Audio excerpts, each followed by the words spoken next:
Dick L., Commander USN, retired. I am a retired military intelligence officer, so thank goodness Scientology won't be asking me to join. Woo! However, I am working in Stuttgart, Germany for the U.S. military, and the local base newspaper has been running large ads from Scientology saying all the common things they say. Come, let us help you be a better person, free counseling, testing, etc. They provide the Stuttgart Scientology office contact info and address. It appears to me that there may have been a change in philosophy in Scientology, and they appear to be targeting U.S. military and family members. The Scientology organization is structured on the military model, and it may be appealing to some military members who have no knowledge of their practices, especially young enlisted personnel. This is a little frightening. If they are successful in recruiting someone senior, either enlisted or officer, there is a distinct possibility of coercion by that individual to have people under him or her join Scientology. I experienced this firsthand as a young LT. I was a reservist at the time, and my commanding officer was a commander. I was invited to his house for a dinner, which turned into a high-pressure event, complete with other salespersons for Amway at the time, many, many years ago. That was a difficult and awkward situation, and extracting myself without saying yes was not easy, but I did it. This could happen with Scientology and the senior-junior scenario.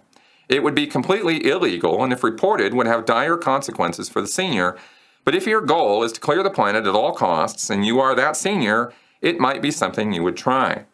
I have seen other Scientology HQ in Germany, Berlin, Munich, and there is a van promoting Scientology that is parked in our neighborhood from time to time as advertising, I believe. Just wondered what you thought.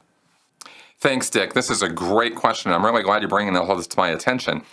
Okay, first off, no, there would not have been any change in policy with Scientology regards the military.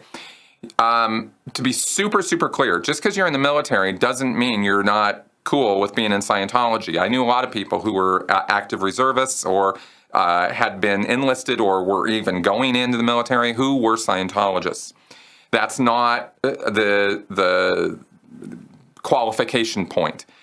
The problem enters in when you start getting classified clearances, when you start getting top secret clearance, classified clearance, whatever all the levels are. I don't even pretend to know what they all are, but I know that if you get those levels of confidential access to information, that Hubbard was really super nervous about such people having access to Scientology's confidential levels.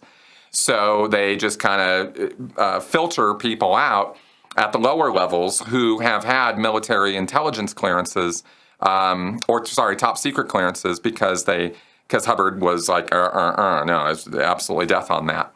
I think part of the idea also, if you look back at Science of Survival back from 1951, is that Hubbard posited this theory that which he said was based on, having audited pre-clears and learned this from them, that the military engaged in what he called pain drug hypnosis, which was sort of Manchurian candidate style interrogation techniques or implanting hypnosis techniques using drugs and pain to induce commands or thoughts in a person's head that they would then not, later have access to or be aware of.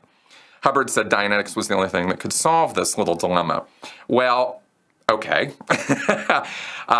Based on that idea and the fact that the military kind of can't really be trusted anyway because it's really just an arm of our corrupt government, and you know how corrupt governments are, according to L. Ron Hubbard, they are utterly, totally, and completely corrupt.